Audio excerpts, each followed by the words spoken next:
اعوذ باللہ من الشیطان الرجیم وما امروا الا لیعبدوا اللہ مخلصین لہ الدین حنفاء وَيُقِيمُوا الصَّلَاةَ وَيُؤْتُوا الزَّكَاةَ وَذَلِكَ دِينُ الْقَيِّمَةِ، اور ہم نے اپنے بندوں کو پوری یکسوئی کے ساتھ مخلص ہو کر اللہ کی عبادت کا حکم دیا ہے کہ وہ نماز قائم کریں اور زکوٰۃ ادا کریں۔ ناظرین، عبادت میں اخلاص عبادت کی قبولیت کے لیے لازمی شرط ہے، اور شرک کی ایک خطرناک قسم شرک خفی یعنی ریاکاری ہے۔ ریاکاری، شہرت اور دکھلاوا یہ اخلاص کی ضد ہے۔ جو عمل اللہ کے لیے پورے اخلاص کے ساتھ نہ کیا جائے، اللہ کے ہاں اس کی کوئی قدر و قیمت اور کوئی حیثیت نہیں۔ نبی کریم صلی اللہ علیہ وسلم نے فرمایا، میں تمہیں شرک اصغر سے خبردار کرتا ہوں۔ صحابہ نے عرض کیا، یا رسول اللہ صلی اللہ علیہ وسلم، شرک اصغر کیا ہے؟ اچھا، اس سے یہ غلط فہمی پیدا ہو سکتی ہے کہ یہ کوئی چھوٹا موٹا شرک ہے جس سے کوئی خاص فرق نہیں پڑتا۔ اگر صحابہ اکرام رضوان اللہ علیہم اجمعین، اللہ ان پہ اپنی کروڑہا رحمتیں نازل فرمائے، اللہ کے حبیب صلی اللہ علیہ وسلم سے یہ سوال نہ کرتے تو شاید یہ بات ہماری سمجھ میں صحیح طریقے سے نہ آتی۔ انہوں نے سوال کیا تو اللہ کے حبیب صلی اللہ علیہ وسلم نے شرک خفی کی وضاحت کرتے ہوئے، شرک اصغر کی وضاحت کرتے ہوئے فرمایا ریاکاری، اور آپ نے فرمایا اللہ تعالیٰ جس دن لوگوں کو ان کے اعمال کا بدلہ دے گا، اس دن وہ ریاکاری کرنے والوں سے کہہ دے گا کہ جاؤ، جن کو دکھانے کے لیے تم نے فلاں عمل کیا تھا ان سے اس کی جزا مانگو، کیا ان کے پاس تمہیں دینے کے لیے کچھ ہے؟ امام احمد، بیہقی اور طبرانی نے اس حدیث کو روایت کیا۔ ناظرین، آج کل عبادات میں ریاکاری تو ایک عام رواج بن گیا ہے۔ بڑی بڑی افطار پارٹیاں، ان میں بڑے لوگوں کی دعوتیں ہیں جن میں سے بعض کا روزہ بھی نہیں ہوتا، پھر فوٹو سیشن، سوشل میڈیا پر اس کی تشہیر، کیا ایسے ہی اللہ کی عبادت ہوتی ہے؟ الیاذ باللہ۔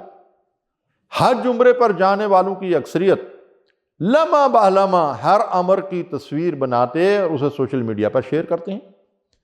بعض کے بارے میں تو یہ خیال آتا ہے کہ یہ آئے ہی اس لیے ہیں کہ اپنی وہ سیلفیاں بنا کے مطلب یہ ہے کہ اس کو سوشل میڈیا پہ اس کی تشہیر کریں۔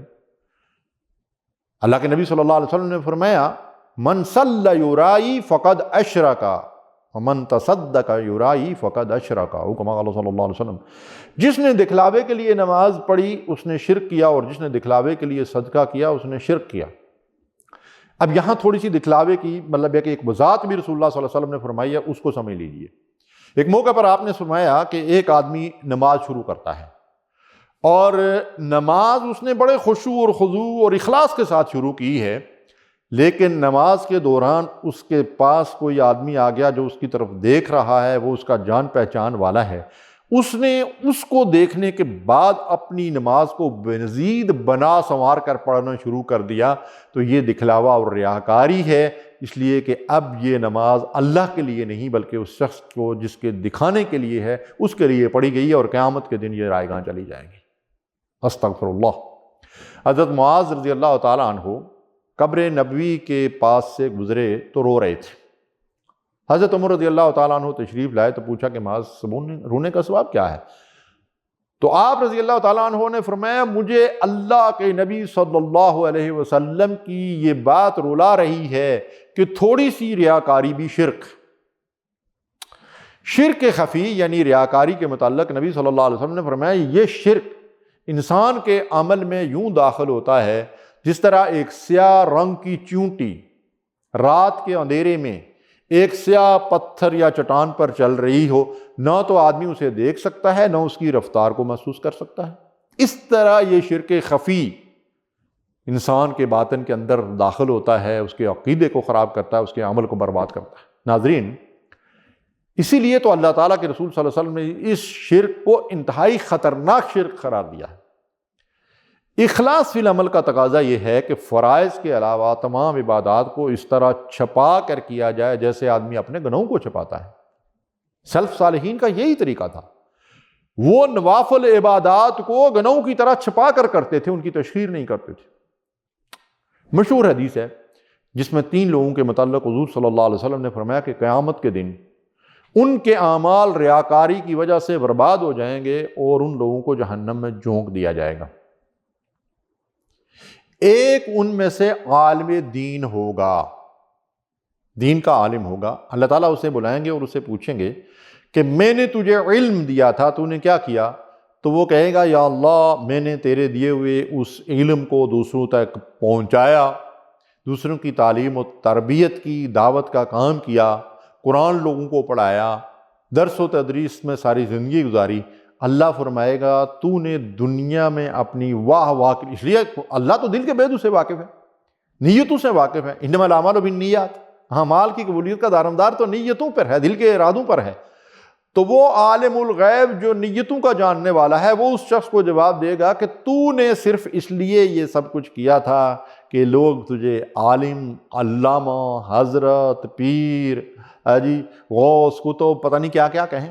جا، تیری دنیا کے اندر واہ واہ ہو گئی ہے، تجھے دنیا میں اس کا بدلہ مل گیا ہے، جس مقصد کے لیے تو یہ کچھ کرتا تھا وہ تمہیں مل گیا ہے، آج تیری لیے کچھ نہیں ہے، فرشتوں کو حکم ہوگا اسے گھسیٹ کر جہنم میں ڈال دو، علیہ السلام۔